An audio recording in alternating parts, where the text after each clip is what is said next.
प्यारे दोस्तों, स्वागत है आज की एक नई वीडियो में। दोस्तों, आज की इस वीडियो में कक्षा 12 हिंदी के अशोक के फूल चैप्टर के गद्यांश पर आधारित प्रश्नों को हल कराने वाला हूं। देख सकते हो मैंने अपने नोट्स पर एक एक गद्यांश का आंसर लिख रखा है। आप लोगों को अच्छे तरीके से पूरा सॉल्यूशन बताऊंगा, कैसे आपको बोर्ड एग्जाम में लिखना है, पूरा फुल तरीका बताने वाला हूं। तो चलिए बिना देरी किए हुए वीडियो को शुरू करते हैं और एक एक गद्यांश को अच्छे तरीके से आपको सॉल्व करके दिखाते हैं। तो यहाँ पर देखो भैया, कहा गया है कि गद्यांशों पर आधारित प्रश्नों के उत्तर दीजिए। तो पहला गद्यांश आप सभी को दिखाई दे रहा है। देखिए, चैप्टर जरूर पढ़ लेना ताकि आपको अच्छे तरीके से समझ में आए, ठीक है ना। देखिए, भारतीय साहित्य में से लेकर के ये गद्यांश फूट उठता था, यहाँ तक है, ठीक है ना, पूरा गद्यांश। अब इसमें कुछ क्वेश्चंस हैं, जैसे देखो, उपर्युक्त गद्यांश का संदर्भ लिखो। तो संदर्भ कैसे लिखेंगे? संदर्भ लिखने का एक ही तरीका है जो सभी गद्यांशों के लिए आप लगा सकते हैं, बस पाठ का नाम और लेखक का नाम बदलना होता है। संदर्भ में कैसे लिखेंगे? प्रस्तुत गद्यांश हमारी पाठ्य पुस्तक हिंदी के गद्य खंड में संकलित अशोक के फूल नामक पाठ से लिया गया है, जिसके लेखक हजारी प्रसाद द्विवेदी जी हैं। तो यहाँ पर देखो, अगर ये गद्यांश आपके बोर्ड एग्जाम में आता है तो सबसे पहले आपको कैसे लिखना है? देखो, एक तरफ लिखना है भारतीय साहित्य, दूसरी तरफ लिखना है उठता था। संदर्भ आपसे पूछा जा रहा है तो पहला नंबर डाल देंगे संदर्भ।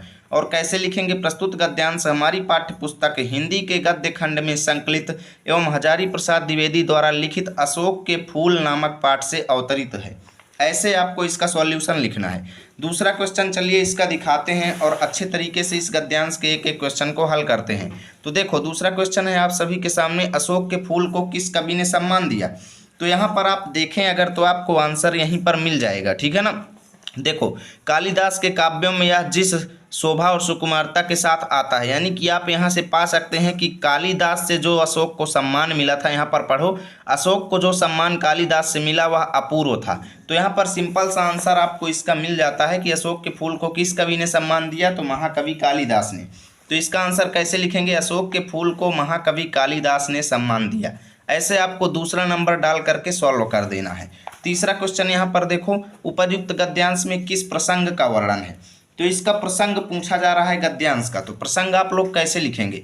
यहाँ पर आपको तीसरा नंबर डाल देना है और लिखना है प्रस्तुत गद्यांश में अशोक के फूल का काव्यों में आने और जाने का वर्णन किया गया है। यानी हमारे हिंदी साहित्य में अशोक का फूल कैसे आया और क्यों गया, इसका पूरा वर्णन आप इस गद्यांश में पढ़ने पर पाएंगे, ठीक है ना। देखो, अशोक पुष्प को सम्मान किससे मिला? तो सिंपल सी बात है, कालिदास से मिला, ठीक है ना। अशोक पुष्प को सम्मान किससे मिला? कालिदास से मिला, देख सकते हो, ठीक है ना, कालिदास से मिला। अगला क्वेश्चन देखो, गद्यांश के रेखांकित अंश की व्याख्या कीजिए। अब आप लोगों को मैं दिखाता हूँ रेखांकित अंश कहाँ से कहाँ तक है। आप लोग अगर ध्यान दें तो यहाँ से लेकर के कालिदास से लेकर के रेखांकित अंश सुकुमारता है तक है, ठीक है ना। तो यहाँ पर देखो, लेखक कहते हैं हजारी प्रसाद द्विवेदी जी की कालिदास की रचनाओं में जिस तरीके से अशोक का फूल चर्चित हुआ, यानी जिस तरीके से सुंदरता और शोभा के साथ ये अशोक का फूल कालिदास के रचनाओं में प्रवेश किया, या कह लो रचनाओं में आया, रचनाओं में इसका वर्णन हुआ, उससे पहले किसी कवि ने ऐसा नहीं किया था, ठीक है ना। उस प्रवेश में नववधू के गृह प्रवेश की भांति शोभा है। यानी कालिदास के काव्यों में जब ये प्रवेश किया तो उस समय उसी तरीके की शोभा हो रही थी जैसे एक नववधू यानी नई वधू जब घर में प्रवेश करती है तो जो शोभा होती है वही शोभा कालिदास के काव्यों में अशोक के फूल को प्रवेश को लेकर के था, ठीक है ना। गरिमा है, पवित्रता है और सुकुमारता है। जैसे नववधू घर में प्रवेश करती है तो पवित्रता होती है, सुकुमारता यानी कोमलता होती है और महत्वता होती है। ऐसे ही कालिदास के काव्यों में अशोक के फूल के प्रवेश करने पर पवित्रता, महत्वता और सुकुमारता थी, ठीक है ना। तो अब देखो इसकी व्याख्या कैसे लिखेंगे, चलो बताते हैं।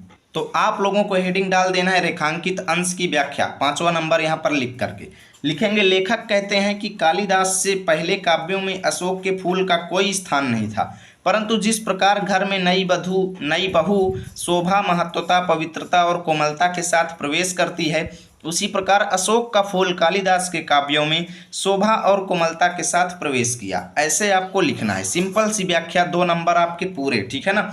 अगला क्वेश्चन चलिए मित्रों आपको बताते हैं। यहाँ पर देखो, अगला क्वेश्चन है आप सभी के सामने, कालिदास के काव्यों में अशोक का प्रवेश किस प्रकार हुआ? उसी प्रकार हुआ जिस प्रकार एक नववधू का घर में प्रवेश होता है ना। जिस प्रकार एक नई बहू घर में प्रवेश करती है वैसे ही कालिदास के काव्यों में अशोक का फूल प्रवेश किया। देखो, कोमलता एवं पवित्रता के साथ जिस प्रकार नववधू का घर में प्रवेश होता है उसी प्रकार अशोक का फूल भी घर में यानी कालिदास के काव्यों में प्रवेश किया, ऐसा आपको लिखना है। अगला देखो, किस काल में अशोक को साहित्य के सिंहासन से उतार दिया गया। तो यहाँ पर अगर आप देखें, यहाँ पर आप गद्यांश में पढ़िए, देखो, फिर एकाएक मुसलमानी सल्तनत की प्रतिष्ठा के साथ ही साथ यह मनोहर पुष्प साहित्य के सिंहासन से उतार दिया गया। तो कब उतारा गया? जब सल्तनत काल आया, यानी मुसलमानी सल्तनत काल आया, तभी अशोक का फूल जो है हिंदी के साहित्य से उतर गया। तो यानी हिंदी साहित्य में इसका जिक्र होना छोड़ दिया गया। कब? जब मुसलमानी सल्तनत काल आया। देखो, मुसलमानी सल्तनत काल में अशोक को साहित्य के सिंहासन से उतार दिया गया, सिंपल सी बात। अगला देखो, किस काल में, देखो, अशोक का अपूर्व सम्मान किससे मिला। तो भैया अशोक का अपूर्व सम्मान कालिदास से मिला, ऐसे आपको लिख देना है। अगला क्वेश्चन देखो, अगला क्वेश्चन है यहाँ पर, किसके मृत्यु आघात से अशोक फूलता था। किसके? यहाँ पर मृदु आघात है, ठीक है ना, मृत्यु नहीं है, मृदु, मृदु माने होता है कोमल। तो किसके मृदु आघात से अशोक फूलता था। तो यहाँ पर अगर आप देखें, आप यहाँ पर पढ़िएगा, ध्यान दीजिएगा, देखो, सुंदरियों के आसिंजनकारी नूपुर वाले चरणों के मृदु आघात से वह फूलता था। यानी अशोक का फूल जो है सुंदरियों के आसिंजनकारी मतलब झंकार उत्पन्न कर देने वाले पायलों वाले चरणों के, यानी पैरों के जब कोमल चोट दिया जाता था तब अशोक का वृक्ष जो है वो फूलता था। तो कैसे इसका आंसर लिखेंगे, चलो वो चीज़ भी आपको हम अपनी नोट्स में दिखाते हैं। तो यहाँ पर देखो, आपको लिखना है सुंदरियों के आसिंजनकारी नूपुर वाले चरणों के मृदु आघात से वह फूलता था, ऐसे लिखना है। और यहाँ से भैया आपका पहला गद्यांश अच्छे तरीके से सॉल्व हो जाएगा। अब यहाँ पर अगला गद्यांश देखो, रविंद्रनाथ ने इस भारतवर्ष को महामानव समुद्र कहा है।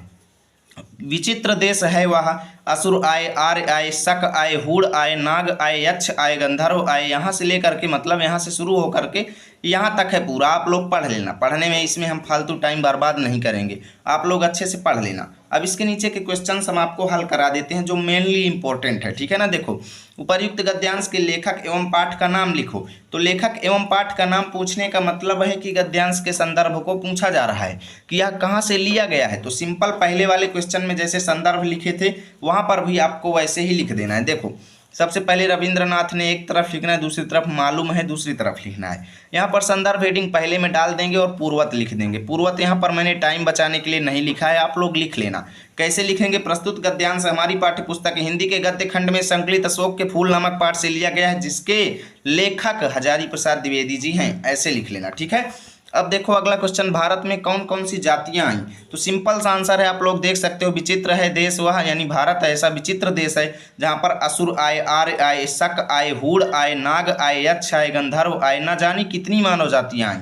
तो यहाँ से लेकर के यहाँ तक लिख लेना भैया। देखो कैसे लिखेंगे मैं आपको बता देता हूँ। भारत में असुर, आर्य, शक, हूड़, नाग, यक्ष, गंधर्व इत्यादि जातियां आई, ऐसे लिख देना है। अगला देख लो, रविंद्रनाथ ने भारतवर्ष को किसकी संज्ञा दी है। तो सिंपल सा देखो, रविंद्रनाथ ने इस भारतवर्ष को महामानव समुद्र कहा है। महामानव समुद्र भारतवर्ष को कहा गया है, तो सिंपल सा इसका आंसर हो जाएगा महामानव समुद्र, ठीक है। चौथा क्वेश्चन देखो, प्रस्तुत गद्यांश में किस प्रसंग का वर्णन है। तो गद्यांश का प्रसंग पूछा जा रहा है। तो प्रसंग में क्या बताया गया है कि भारत में अलग अलग जातियां आईं और भारत में उन्होंने क्या क्या कारनामे किए, उसी का यहाँ पर वर्णन है, सिंपल सी बात है। तो देखो, प्रस्तुत गद्यांश में भारत में आने वाली अलग अलग जातियों एवं रीतियों का वर्णन है। रीतियों का मतलब होता है नियम, कानून, अनेक रूढ़िवादी विचार, ठीक है ना। देखो अगला, रविंद्रनाथ ने किसे, देखो गद्यांश के रेखांकित अंश की व्याख्या, गद्यांश के रेखांकित अंश की व्याख्या यहाँ से लेकर के यहाँ तक की आपको लिखना है, अद्भुत मिश्रण है तक की, ठीक है ना। देखो यहाँ पर क्या कहते हैं लेखक कि जिसे हम हिंदू रीति नीति कहते हैं वे अनेक आर्य और आर्येतर उपादानों का मिश्रण है। अब इसका मतलब क्या है, देखो यहाँ पर लेखक ये कहना चाहते हैं कि भारत में हमारे जितनी भी मानव जातियाँ आई और हमारे भारत को बनाने में वो जो भी सहयोग की, जो भी अपना हाथ लगा गई, यानी हमारे भारत को उन्नति करने के लिए वो जो भी अपने नए नए नियम कानून बनाए, उन्हीं को हम रीति नीति कहते हैं। उन्हीं को हम क्या कहते हैं, रीति नीति, मतलब रीति और विचार कहते हैं, रीति और सिद्धांत कहते हैं, ऐसे कह सकते हो, या रीति परंपरा कहते हैं, ऐसे भी कह सकते हो। वे अनेक आर्य और आर्येतर उपादानों का मिश्रण है। यानी जो हमारे भारत की हिंदू रीति परंपरा है वो अनेक आर्य जाति के लोगों और आर्यों के अतिरिक्त, आर्येतर मतलब आर्यों के अतिरिक्त, यानी आर्य जातियों के अतिरिक्त जितनी भी जातियां थी उन सब के द्वारा किए गए उपादानों मतलब कारनामों का अद्भुत यानी विस्मयकारी आश्चर्यकारी मिश्रण यानी मिलन है। यानी हमारे हिंदुओं की जो रीति परंपरा बनी है वो अनेक आर्य जातियों और आर्यों के अतिरिक्त जितनी भी जातियां थीं उनके द्वारा किए गए अलग अलग नियमों और कानूनों का मिश्रण है। तो इसकी व्याख्या लिखना कैसे है, चलो वो बता देते हैं आप लोगों को ताकि अच्छे से समझ में आ जाए। देखो हेडिंग डाल देना है रेखांकित अंश की व्याख्या। लेखक कहते हैं कि हमारे देश में आए आर्यों और आर्यों के अतिरिक्त सभी जातियों ने जो कुछ अद्भुत कार्य किए उन सब को हमारे देश के लोग रीति परंपरा कहते हैं। रीति परंपरा कहते हैं, ठीक है ना, देख सकते हो कहते हैं लिखा हुआ है। अगला देखो यहाँ पर रविंद्रनाथ ने किसे महामानव समुद्र कहा है, तो भारतवर्ष को कहा है। सिंपल सी बात है, रविंद्रनाथ ने भारतवर्ष को महामानव समुद्र कहा है। अगला देखो भारतवर्ष के निर्माण में किन किन का सहयोग रहा, तो असुरों का रहा, आर्यों का रहा, शक का रहा, हूण रहा, क्योंकि आगे देखो जितनी भी मानव जातियां आईं भारतवर्ष को बनाने में अपना अपना हाथ लगा गईं। तो ऐसे ही लिखना है कि भारतवर्ष के निर्माण में आर्य, शक, हूण, नाग, यक्ष, गंधर्व आदि जातियों का सहयोग रहा है। सिंपल सा आंसर। आर्य, शक, हूण कहाँ आए, तो आर्य, शक, हूण भारतवर्ष में आए। सिंपल सी बात, देखो आर्य, शक, हूण भारतवर्ष में आए, ऐसे आपको लिख देना है, ज़्यादा कुछ सोचने समझने की ज़रूरत नहीं है। अगला गद्यांश देख लो। देखो ये गद्यांश शुरू होता है, मुझे मानो जाति की से लेकर के बाद भी पवित्र है। पूरा गद्यांश आप लोग पढ़ लीजिएगा, मैं क्वेश्चंस को सॉल्व कराता हूँ, आपका ज़्यादा टाइम खराब नहीं करूँगा, ठीक है ना। प्रस्तुत गद्यांश का संदर्भ लिखो, तो संदर्भ में पूर्वत यानी जो पिछले दो गद्यांशों में बताया हूँ सेम यहाँ पर लिख लेना, कुछ अलग करने की ज़रूरत नहीं है। सिंपल सी आप लोगों को यहाँ पर संदर्भ में पूर्वत लिख देना है पहला नंबर डाल करके, ओके। लेकिन एग्जाम में पूर्वत नहीं लिखेंगे, एग्जाम में आपको संदर्भ लिखना पड़ेगा, जो पिछले वाले में बताया हूँ वही लिख लेना।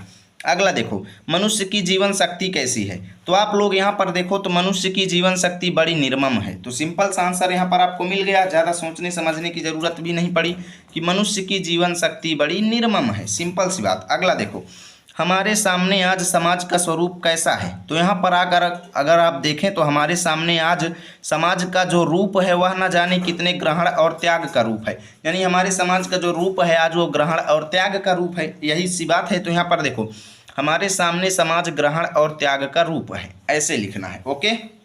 अगला देखो भैया, अगला देखो लेखक ने मनुष्य की जिजीविषा को किस रूप में प्रस्तुत किया है, तो यहाँ पर आकर आप देखें तो जिजीविषा को देखो, मनुष्य की जिजीविषा वह गंगा की अबाधित अनाहत धारा के समान सब कुछ हजम करने के बाद भी पवित्र है। यानी लेखक जो हैं मनुष्य की दुर्दम जिजीविषा को यानी नष्टकारी ऐसी जिजीविषा मतलब जीने की इच्छा, मनुष्य की ऐसी जीने की इच्छा जिसको नष्ट नहीं किया जा सकता, उसकी तुलना को गंगा की धारा के समान किया है, यानी गंगा की धारा के साथ किया है। तो सिंपल सी लिखेंगे, देखो कैसे लेखक ने मनुष्य की जिजीविषा को दुर्दम बताया है, वह गंगा की धारा के समान सब कुछ हजम करने के बाद भी पवित्र है। यानी मनुष्य की जिजीविषा को लेखक ने गंगा की धारा के समान माना है, ठीक है ना। अगला देखो रेखांकित अंश की व्याख्या कीजिए। देखो यहाँ पर दो रेखांकित अंश हैं, एक तो यहाँ से यहाँ तक, दूसरा यहाँ से यहाँ तक। तो यहाँ तक है मनुष्य की जीवन शक्ति बड़ी निर्मम है। अब मनुष्य की जीवन शक्ति बड़ी निर्मम है, इसका मतलब ये है कि आधुनिक समय में मनुष्य जितना ज़्यादा उन्नति कर लिया है, ठीक है ना, उतना ही ज़्यादा मनुष्य के अंदर अनेकों निर्दयता भी भरी जा रही है, ठीक है ना। यानी जितना ज़्यादा मनुष्य जो है उन्नति कर रहा है उतना ही ज़्यादा निर्दयी होता हुआ चला जा रहा है। अंदर मनुष्य के दया नाम की कोई चीज़ ही नहीं है। यानी मनुष्य की जो जीवन शक्ति है वो बहुत ही ज़्यादा निर्दयी हो गई है, यहाँ से यहाँ तक का ये अर्थ हुआ।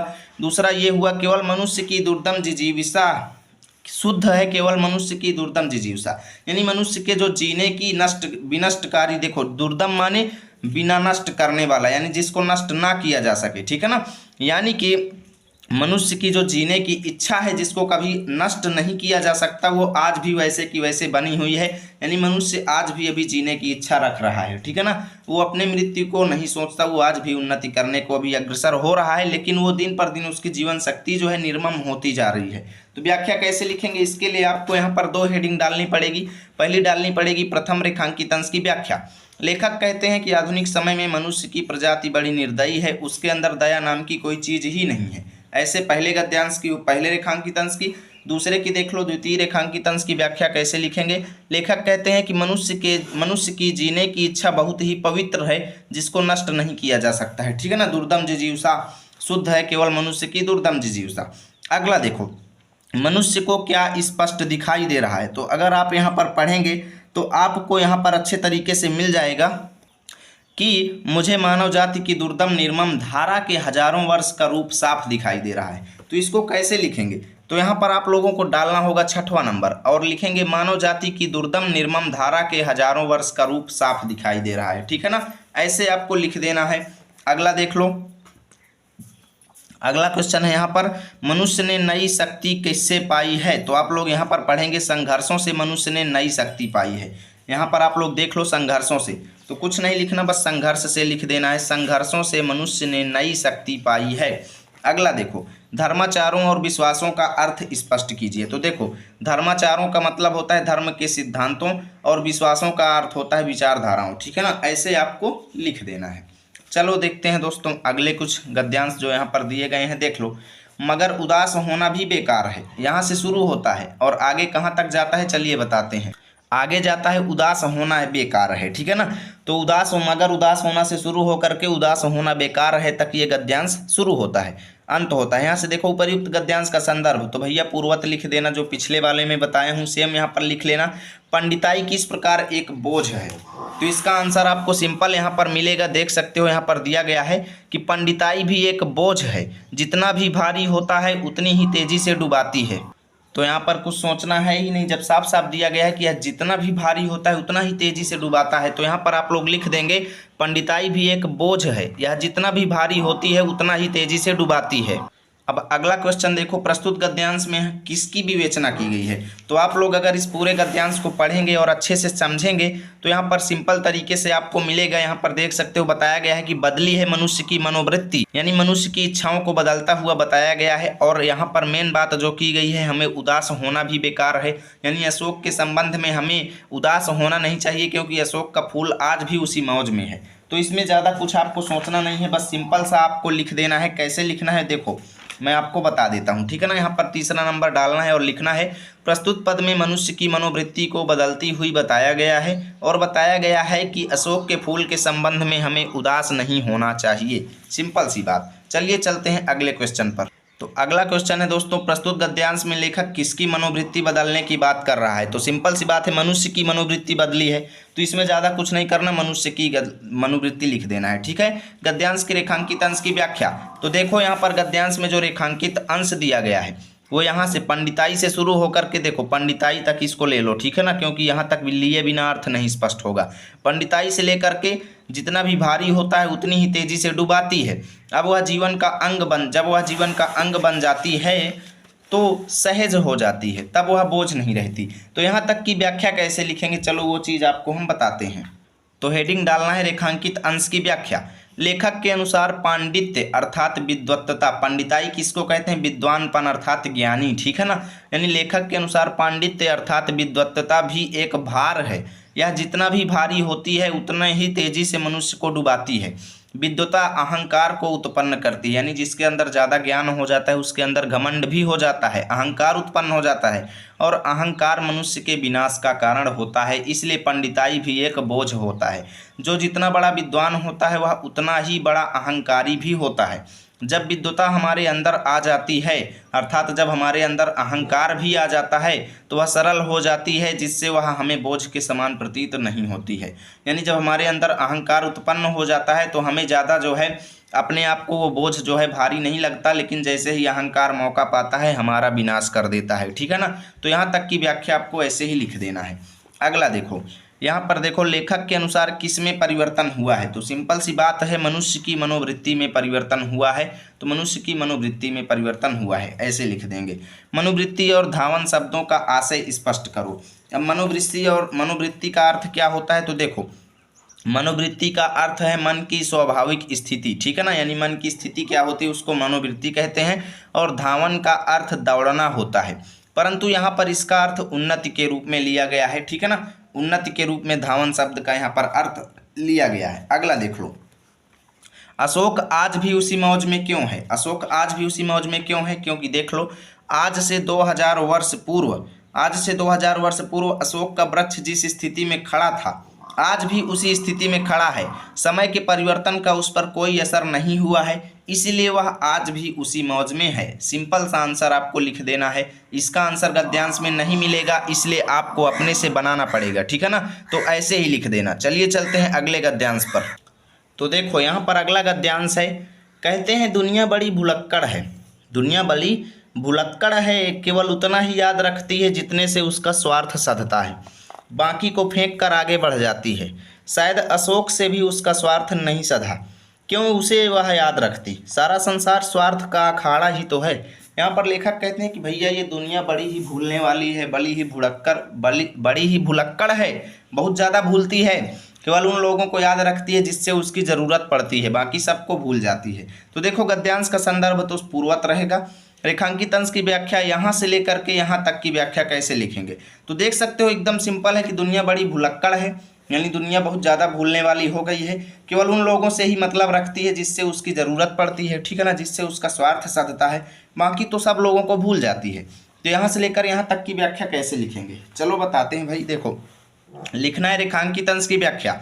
लेखक कहते हैं कि दुनिया बहुत ज़्यादा भुलक्कड़ हो गई है, केवल उन लोगों को ही याद रखती है जिनसे उसका काम अटकता रहता है, अर्थात अपने स्वार्थ के लिए बड़े लोगों को मित्र बनाती है। जिन लोगों से उसका स्वार्थ सिद्ध नहीं होता उन लोगों को यह दुनिया पीछे छोड़ देती है। ऐसे आपको लिखना है। ओके, अगला देख लो। सारा संसार स्वार्थ का अखाड़ा ही तो है। इसका मतलब यह है कि दुनिया में जितने भी लोग हैं सब स्वार्थी हैं, सब स्वार्थी हैं, सब एक दूसरे से मित्रता अपने स्वार्थ के लिए करते हैं, ठीक है ना। तो इसका अर्थ यही है कि भाई अखाड़ा है, मतलब एक दूसरे से लड़ते हैं अपने स्वार्थ के लिए। सारा संसार स्वार्थ का अखाड़ा ही तो है। इसका तात्पर्य है कि नेक्स्ट पेज में देखो तात्पर्य है कि संसार में स्वार्थी लोग बहुत हैं और अपना स्वार्थ सिद्ध करने के लिए एक दूसरे से प्रेम और बैर करते हैं, ठीक है ना। अगला क्वेश्चन यहाँ पर देखो क्या दिया गया है। यहाँ पर देखो लेखक ने गद्यांश में किस प्रकार के लोगों को स्वार्थी कहा है, जो एक दूसरे को भूल जाते हैं। तो लेखक ने उन लोगों को स्वार्थी कहा है जो भुलक्कड़ होते हैं, काम पड़ने पर याद करते हैं, नहीं तो याद नहीं करते। आगे देखो प्रस्तुत गद्यांश में किस प्रसंग की चर्चा की गई है। तो भैया सिंपल सी बात है, दुनिया को स्वार्थी बताया गया है। तो प्रस्तुत गद्यांश में दुनिया को स्वार्थी कहा गया है, इसमें कुछ सोचने समझने की बात ही नहीं है। अगला देख लो। अगला भाई देख लो, अशोक को जो सम्मान कालिदास से मिला, यहाँ से शुरू होकर के फूट उठता था, यहाँ तक जाता था। फूट उठता था का मतलब शोभा प्राप्त करने लगता था, ठीक है ना, शोभायमान होने लगता था। अब अशोक को जो सम्मान, यहाँ पर कोई भी रेखांकित अंश नहीं दिया गया है। पहले संदर्भ तो पूर्वत लिख देंगे, रेखांकित अंश की व्याख्या में कोई भी रेखांकित अंश नहीं है, इसलिए मैं पूरे गद्यांश की व्याख्या आपको बता दिया हूँ, ठीक है ना। तो कैसे लिखेंगे चलो बता देते हैं आपको पूरे गद्यांश की व्याख्या। तो हेडिंग डाल देना है रेखांकित अंश की व्याख्या। लेखक कहते हैं कि अशोक को जितना ज़्यादा सम्मान महाकवि कालिदास ने दिया, उससे पहले किसी ने उतना सम्मान नहीं दिया, ठीक है ना, यहाँ पर लिख लेना, नहीं दिया। अशोक का फूल सुंदर स्त्रियों के झंकार उत्पन्न करने वाले पायलों के पहने हुए पैरों के कोमल चोट से वह फूलता था और उनके सुंदर गालों के पास कर्ण फूल के रूप में झूलता था, जिससे स्त्रियों के चंचल बालों की शोभा और भी ज़्यादा बढ़ जाती थी। अशोक का फूल शंकर जी के मन में दुख और राम के मन में सीता का संदेह और कामदेव के एक इशारे पर ही वह कंधों के पास से ही शोभा प्राप्त करने लगता था। ऐसे आपको लिखना है। अगला देखो, प्रस्तुत गद्यांश में लेखक का क्या उद्देश्य है। तो इसका आंसर कैसे लिखेंगे, प्रस्तुत गद्यांश में अशोक के फूल की विशेषता बताई गई है, ठीक है ना, लेखक का यही उद्देश्य है। किस फूल की सुंदरता के कारण सुंदरियां उन्हें अपने कानों का आभूषण बनाती हैं। तो सिंपल सी बात है भैया, अशोक के फूल की। अगला देखो, संस्कृत के किस कवि ने अशोक को अपने साहित्य में स्थान दिया। तो महाकवि कालिदास ने, यहाँ पर लिख देंगे कालिदास ने, ठीक है ना, सिंपल सी बात है। अगला गद्यांश देख लो, यहाँ पर अगला गद्यांश आप सभी के सामने आ चुका है। देखो, अशोक का वृक्ष जितना भी मनोहर है, यहाँ से शुरू होता है और शोक पीछे छूट गया, यहाँ तक जाता है, ठीक है ना, शोक पीछे छूट गया, यहाँ तक जाता है। तो सामंत सभ्यता की परिष्कृत रुचि का प्रतीक कौन है। तो यहाँ पर पढ़ेंगे आप लोगों को मिलेगा, अशोक का वृक्ष जितना भी मनोहर हो, जितना भी रहस्यमय हो, जितना भी अलंकारमय हो, परंतु वह है उसी विशाल सामंत सभ्यता की परिष्कृत रुचि का प्रतीक। यानी सामंत सभ्यता की परिष्कृत रुचि का प्रतीक कौन है, अशोक का वृक्ष। तो सिंपल सा आंसर यहाँ पर आपको एक बार में ही मिलता है। तो इसको कैसे लिखेंगे, यहाँ पर देखो, यहाँ पर देख सकते हो, अशोक का वृक्ष लिखेंगे, सामंत सभ्यता की परिष्कृत रुचि का प्रतीक अशोक का वृक्ष है। अगला क्वेश्चन देखो, लाखों करोड़ों की उपेक्षा से कौन समृद्ध हुई। तो यहाँ पर देख सकते हो, सामंत सभ्यता की जो परिष्कृत रुचि है, सामंत सभ्यता की जो परिष्कृत रुचि है वही लाखों करोड़ों की उपेक्षा से समृद्ध हुई है। पूरा आप पढ़ेंगे तो देख सकते हो, जो साधारण प्रजा के परिश्रमों पर पली थी उसके रक्त के संसार कणों को खाकर बड़ी हुई थी और लाखों करोड़ों की उपेक्षा से जो समृद्ध हुई थी। तो जो सामंतों की परिष्कृत रुचि है वही है, ठीक है ना। तो सामंत सभ्यता लाखों करोड़ों की उपेक्षा से समृद्ध हुई थी। सिंपल सा आपको आंसर लिख देना है। आज उस सामंती सभ्यता की क्या स्थिति है, तो देख सकते हो वे सामंत उखड़ गए, समाज ढह गया और मदनोत्सव की धूमधाम भी मिट गई। यानी सामंतों की सभ्यता आज नष्ट हो चुकी है। तो यहाँ पर लिखेंगे आज वो सामंती व्यवस्था नष्ट हो गई है, सामंती सभ्यता नष्ट हो गई है। देखो रेखांकित अंश की व्याख्या करो, तो यहाँ से देखो यहाँ तक रेखांकित अंश है। तो वे सामंत उखड़ गए, इसका मतलब ये है कि सामंत लोग आज जो है, सामंतों का समाज जो है नष्ट हो गया। सामंत लोगों का जो सभ्यता थी, जितने भी लोग थे उनका पूरा समुदाय जो है वो नष्ट हो गया और मदनोत्सव की धूमधाम भी मिट गई। यानी उनकी खुशियों की जो धूमधाम थी वो भी नष्ट हो गई, मिट गई। तो इसकी व्याख्या कैसे लिखेंगे, तो यहाँ पर आपको रेखांकित अंश की व्याख्या हेडिंग डाल देना है और लिखना है, लेखक कहते हैं कि वर्तमान में सामंती व्यवस्था भी नष्ट हो गई और सामंतों का पूरा समाज नष्ट हो गया, साथ ही उन सामंतों के मदन महोत्सवों की खुशियां भी नष्ट हो गई। ऐसे आपको लिख देना है। यहाँ पर देखो पाठ का शीर्षक तथा लेखक का नाम उल्लेख कीजिए। यानी आपसे संदर्भ पूछा जा रहा है तो संदर्भ पूर्वत लिख देंगे, जो पीछे वाले में बताया हूँ सेम यहाँ पर लिख लेना। देखो अशोक का वृक्ष किसका प्रतीक है, तो यहाँ पर सामंत सभ्यता की परिष्कृत रुचि का प्रतीक है। तो यहाँ पर आपको सिंपल सा लिख देना है कि अशोक का वृक्ष जो है सामंत सभ्यता की परिष्कृत रुचि का प्रतीक है। ओके, अगला देखो, चलिए नेक्स्ट पेज पर चलते हैं। यहाँ पर देखो आप सभी को मिल रहा है देखने को, सामंत सभ्यता किसके आधार पर पली बढ़ी थी। तो यहाँ पर आप देख सकते हो कि सामंत सभ्यता जो है साधारण प्रजा के परिश्रमों पर पली थी, ठीक है ना। तो किसके आधार पर पली बढ़ी थी, तो यहाँ पर आपको लिख देना है सामंत सभ्यता जो है साधारण प्रजा के परिश्रमों पर पली बढ़ी थी, ऐसे लिखना है।